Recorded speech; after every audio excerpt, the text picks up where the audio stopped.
sinden. Ya. Atur panglipur Kok mbak-mbak. lah kaya yo wedok kabeh ora diceluk akang-akang kan yo ora patut. Ya. Ya kuwi takon nyoto dalu menika ngatur kekembangan. Ora ana liya ya kuwi judule mari kangen tegese padha karo bengi iki ya temu kangen antarané warga masyarakat lan para bapak ibu perangkat lho. Ngono. Wong jare para pinter para wasis iki kangene tambani mung siji. Wong kangen ki ora kena disuntik. Wong lara kangen iki ora kena disuntikne. Ora kena digawa ning dokter ning tambani mung siji kepethuk cara gaule ketemuan. Oh ngono. Ya, cara anune iki kencan wae.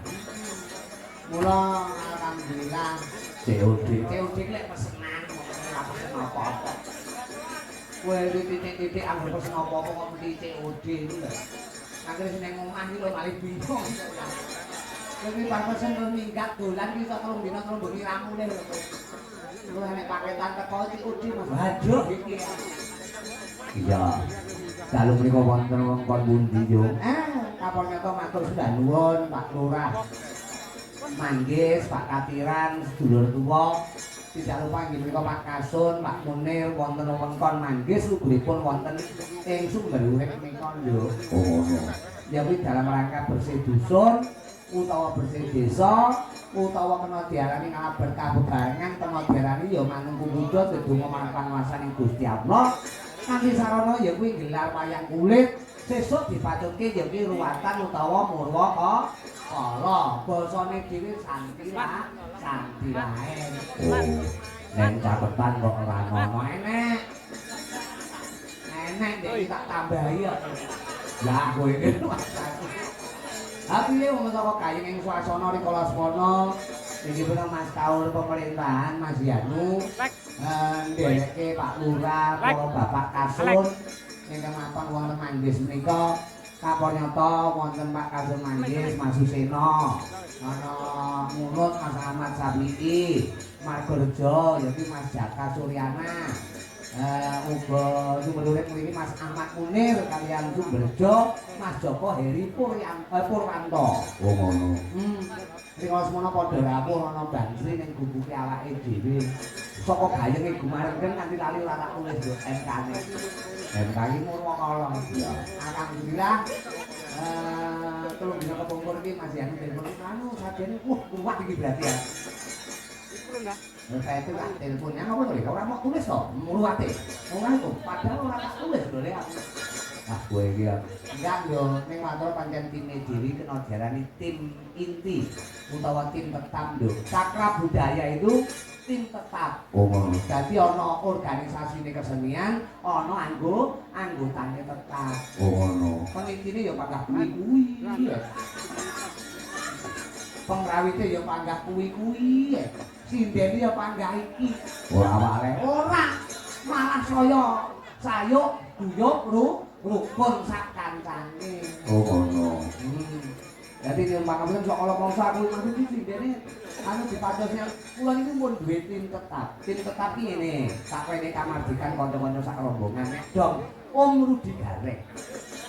Tak omne ben awet nom. Kuwi upamane dongprei sampeyan nampani njaba oke, dijak kanca-kanca gabung karo sanggar-sanggar liyane ora apa-apa. Ning upama dadak kali sesuk yo kali engko kok tak kabari mesti sayuk saya kok kabeh. Terima kasih Cakra Budaya luar biasa kompak selalu tepuk tangan.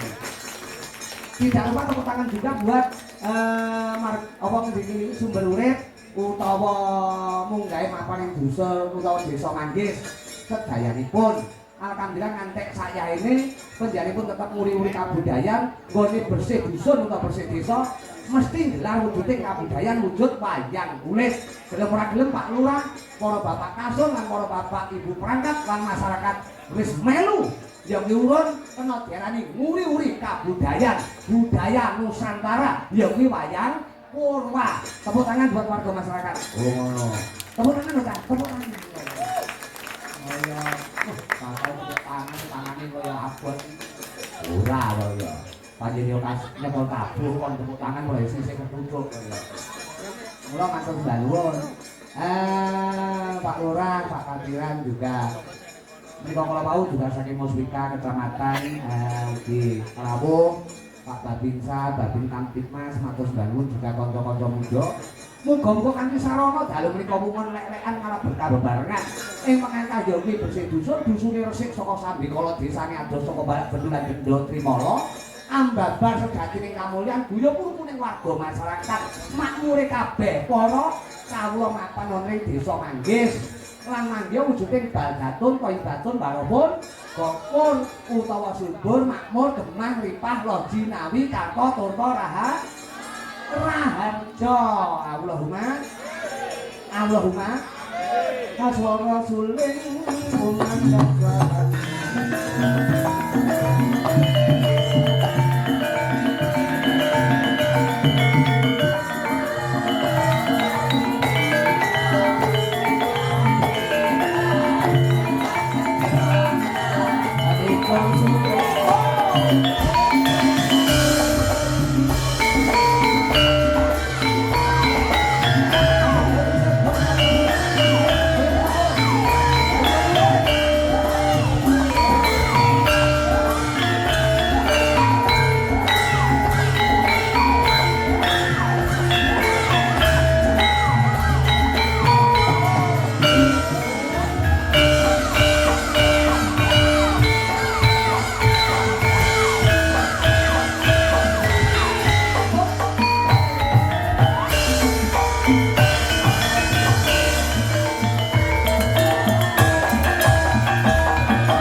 Kediri itu luar biasa.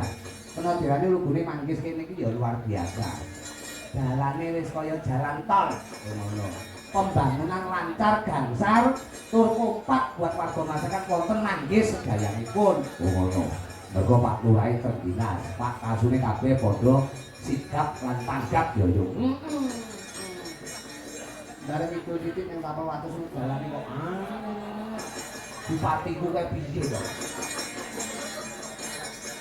Aku lho iya. Ya ngene iki ya nyentil-nyentil ben didandani lah. Jadi aku lek perlune nek ning Kediri iki liwat Ngancar kene, aku demen liwat kene mriki ngeget jandu mriki digaspol. Angger liwat kene iki koyo jalan tol, koyo jalan tol. Bareng teko kidul kono nggih, budak. Jadi numpak motor ya kudu jungkel. Tapi ya ora apa-apa wong pembangunan iki perlu proses. Muga-muga ki dirungokne Pak Bupati. Bupati Blitar lho maksudnya. Kapan Pak Bupati nonton streaming loh, kok menawa ya, kok menawa. Ya kenal, ya kenal apik to ya. Tibaku matur nuwun warga masyarakat mapan wewengkon Ngancar, luguripun wonten Manggis menika kanthi sarana bersih desa menika desane tebih saka Sambikala, kompak selalu. Sesuk dieneke ruwatan lho. Oh, ruwatan. Sesuk ruwatan. Oh, ngono. Dadi bengi iki nanggap wayang lek-lekan sesuk ndonga bareng-bareng liwat bendore kabudayan lumantar ngruwat. Oh, ngono. Tapi menika panjenengan wonten Manggis menika lungguhipun mapan ing desa Margareja. Kuwi ya ana seniman dalang muda lho. Ya, Mas Bima. Ya, menika kala wau sonten ya jagongan karo aku.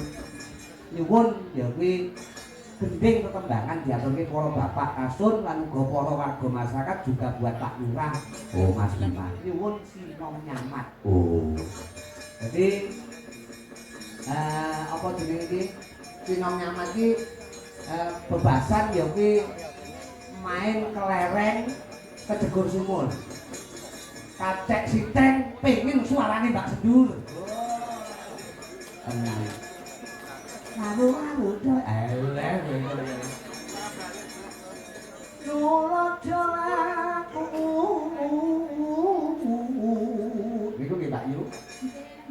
Selamat malam. ditungake nggih sumber urip menika manggis menika manggih Bangkatun Toyibatun Barobun Bobor bersih dusun bersih desa iki pancen karo Pak Lurah digilir kok tahun iki nang kene tahun berikutnya engko karnaval tahun berikutnya nanti ning dusun liyane Jane panjenengan terus bentang ngoten. kuwi nek karepe awake dhewe warga kan perlu rapat diarani ya kuwi voting ngono voting apa ta voting iki pot iki diarani voting kuwi ya ting jadi voting kuwi artine voting aku kok nyen ngono iki sampean kok oleh ngendang sing nyamane aja tayang njalukku ya wah aku ya nunggu remuk aku nek tayang nah terus titik-titik anggap nyupit kok mengkap kaget tau mulut dolan ya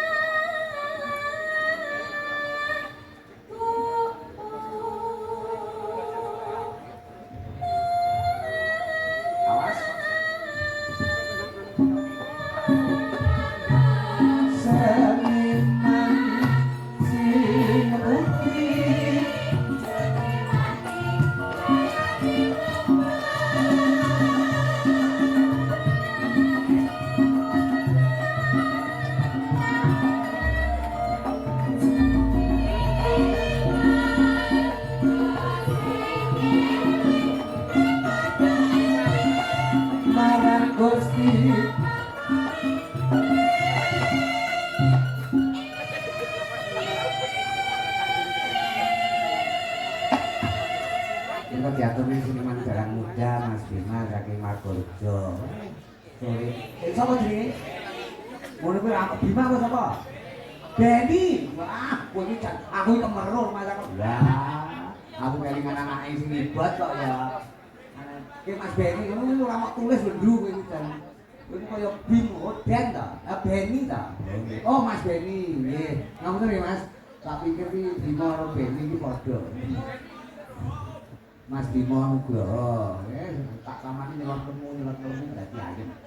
Iki lulusan isi Surakarta. Padha ana sini buat menika lulusan isi Suralawe. Monggo, titik-titik kudu ketok usriune buat.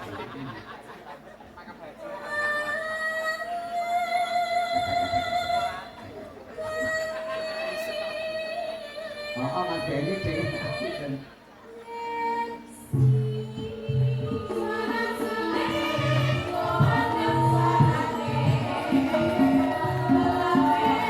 numpak jalan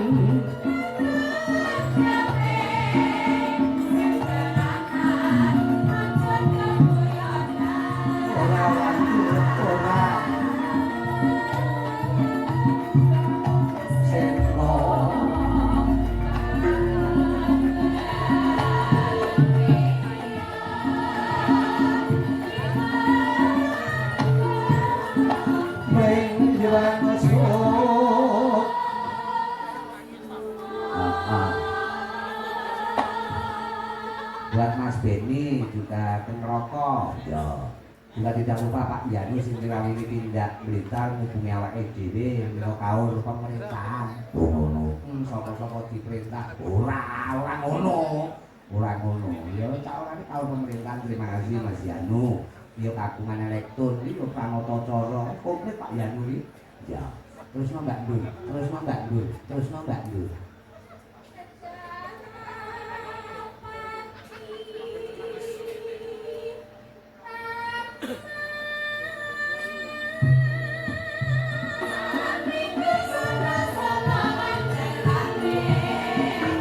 Lestari yo Wiwono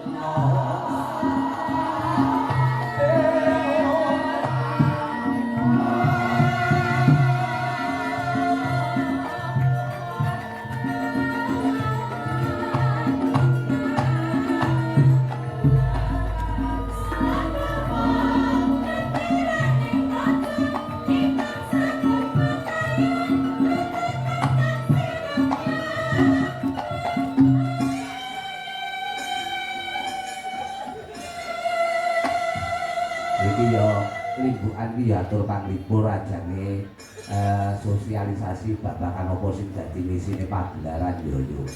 Iya donga. Sore mau tak liwatke donga nalika wiwitan palu mau selawat Jibril. Oh ngono. Dibabraske apa nduk emang syair tanpa waton. Oh ngono. Heeh bener ya. Iya. Iya donga barengan ora berkah muga-muga manggih wiwit saiki saterusé tansah manggih bagya mulya. Ini iki luar biasa kok. Nanggap wayang ini najan to efisiensi ora mikir warga masyarakat kompak. Pak Lurah ya tergina. Iki sing diarani bisa bekerja sama, bisa bersinergi dengan baik antara pemimpin kalian warga masyarakat. Oh ngono. Terus Mbak Dur.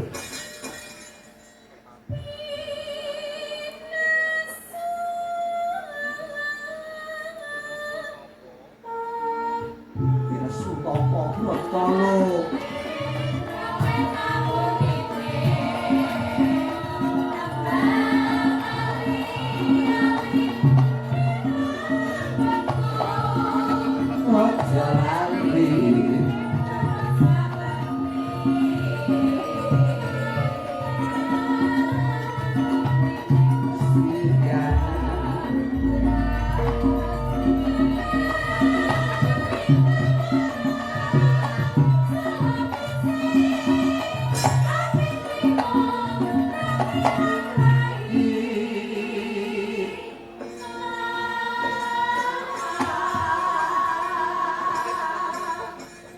Tapel wates ngono bareng bintang kok dalan kok angel to. Tapi ya ora apa-apa pandang liwat ngono Pak Ki. Aja kanthi ora liwat. Terus ke Mbak.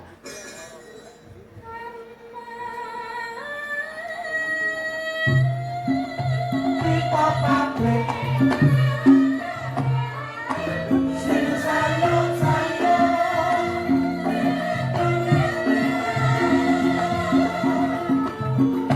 buat Mas Denny keras bagus